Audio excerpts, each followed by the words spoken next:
मलाई चाहिँ लभ भन्ने कुरा रिलेसनसिप भन्ने कुरा ठुलो लाग्दैन मलाई चाहिँ साथ भन्ने कुरा ठुलो लाग्छ र त्यो साथ कति बेला दिन्छ त्यो ठेगानै हुँदैन कि हुन्छ अहिले म सानो प्रब्लममा परेँ भने उसले मेरो साथ दिन सक्छ बाहिर निस्किन्छु मेरो साथीले मेरो साथ दिन सक्छ त्यो भएर त्यो साथलाई चाहिँ इम्ब्रेस गर्छु म यो रिलेसनसिप लभ एन्ड एभ्रिथिङ परायो बेला सधैँ हो जस्तो लाग्छ होइन त्यो सकिने दिन पनि सबैले हेर्नै पर्छ फेस गर्नै पर्छ रियालिटीलाई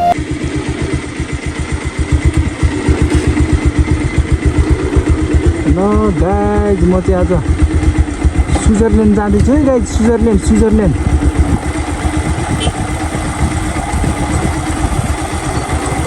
आयो गाइज स्विजरल्यान्ड आयो स्विजरल्यान्ड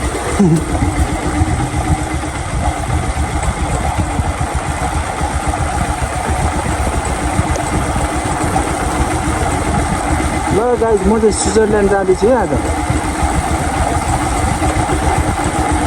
हेलो ल स्विजरल्यान्ड जाने बाटो यस्तो छ है साथीहरू है यसरी स्विजरल्यान्डमा ल गाइज स्विजरल्यान्ड जाँदैछु यो चाहिँ स्विजरल्यान्ड जाने बाटो है सल्लाहघारी रहेछ सल्लाहघारी स्विजरल्यान्डमा पनि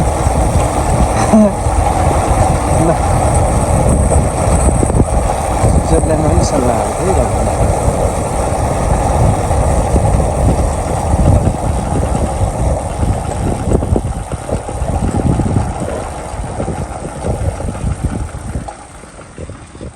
स्विजरल्यान्डको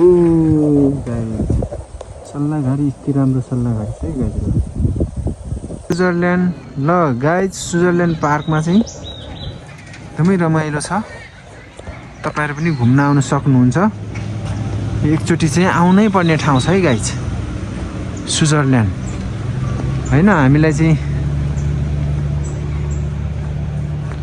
स्विजरल्यान्ड जानको निम्ति धेरै पैसा खर्च गर्नुपर्ने अनि भिजा लाउनु पर्ने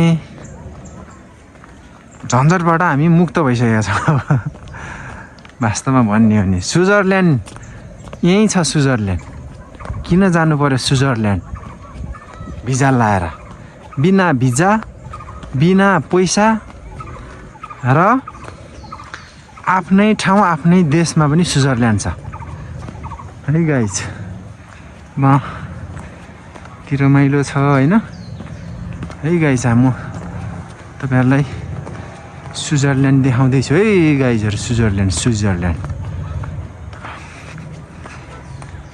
नेपालमा विकास भएन भन्छ नेपालमै स्विजरल्यान्ड आइसक्यो र पनि विकास भएन अब कस्तो विकास चाहियो भन्ने कुरा चाहिँ तपाईँहरूले पनि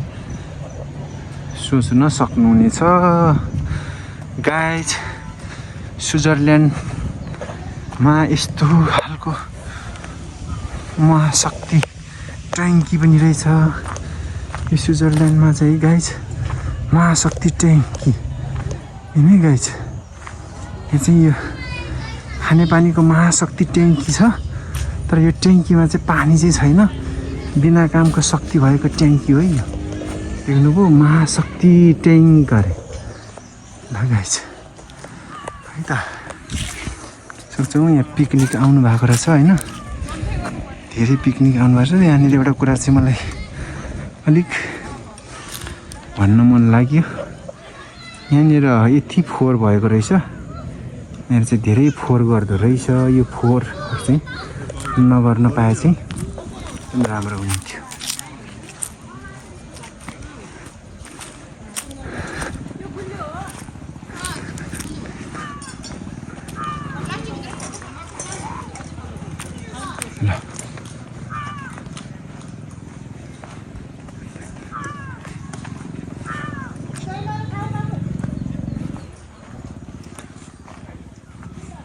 चाहिँ अब म स्टल नम्बर 13 मा आइपुगेको छु है गाइज अब यहाँ विभिन्न ठाउँबाट एकैचोटि धेरै पिकनिकको लागि पनि आउन सकिने रहेछ यहाँ स्टल नम्बर 13 मा आइपुगेको छु अब यहाँ पिकनिक खाएर चाहिँ अलिक फोहोर भएको रहेछ होइन यसरी फोहोर चाहिँ नगर्न पाए चाहिँ अझ सफा हुन्थ्यो भन्ने मलाई लागेको छ सफा चाहिँ गरेकै रहेछ यहाँनिर डम्पिङ साइट यहाँ रहेछ होइन फोहोरहरू खेल्ने ठाउँ स्विजरल्यान्ड पार्क भित्रै रहेछ यता टोयलेटहरूको व्यवस्था पनि छ होइन। अब यता चाहिँ आफ्नै देशमा स्विजरल्यान्ड घुम्न पाउने। अब यहाँ चाहिँ पार्क नम्बर स्टल नम्बर 15मा आइपुगेको छु म। आज चाहिँ सोमबार हो, त्यही भएर त्यति धेरै पिकनिकको लागि आउनु भएको चाहिँ रहेनछ। तर यो शनिबारमा चाहिँ धेरै यहाँनिर ठाउँै खाली नहुने गरी मान्छेहरू आउँछ भन्ने कुरा चाहिँ मैले सुनेको छु। यहाँको स्थानीयले त्यस्तो भन्दै हुनुहुन्छ। यता चाहिँ अब होइन यो गुराँसहरू फुल्ने, कटुसहरू फुल्ने, चिलाउनेहरू फुल्ने बेला आएको छ। त्यसरी यहाँनिर चाहिँ नि यहाँनिर चाहिँ तपाईँलाई म काफल देखाउँछु है। काफल पाक्यो भन्ने एउटा चरा हुन्छ।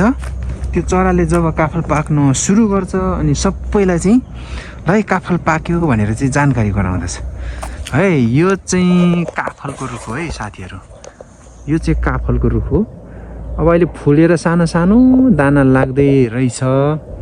अब यो पछि चाहिँ फलेपछि चाहिँ यो खान आउनु पर्छ है। ल गाइज, पुरै यहाँनिर कुनै जङ्गल भए पनि कुनै डर छैन। यहाँनिर वन्यजन्तुहरू नआओस् र कसैलाई पनि आक्रमण नगरोस् भनेर चाहिँ यसरी पुरै कम्पाउन्ड लगाएको छ है गाइज। धेरै छ, यो कति क्षेत्रफलमा छ भन्ने कुरा चाहिँ अलिक मलाई आइडिया भएन।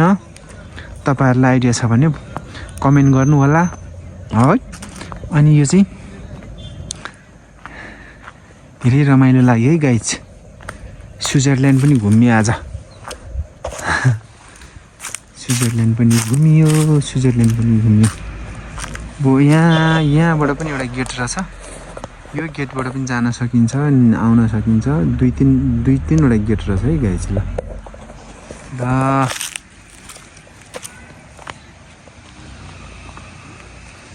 अब चाहिँ म स्टल नम्बर 16मा आएको छु। यो स्टल नम्बर 16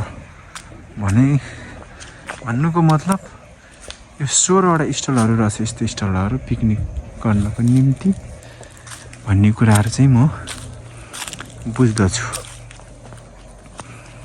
ल गाइज, अब यस्तै छ स्विजरल्यान्ड पार्क। अब यहाँबाट चाहिँ हेर्नु, यो जङ्गल त्यहाँ माथि चाहिँ ओहो कस्तो के अरे गुराँसहरू धेरै फुलेको रहेछ है। त्यहाँ गुराँसहरू कटुसहरू चाहिँ गाइज त्यो हजुर आम्मामा कति रमाइलो छ है। त्यो हेर्नै कस्तो रमाइलो छ।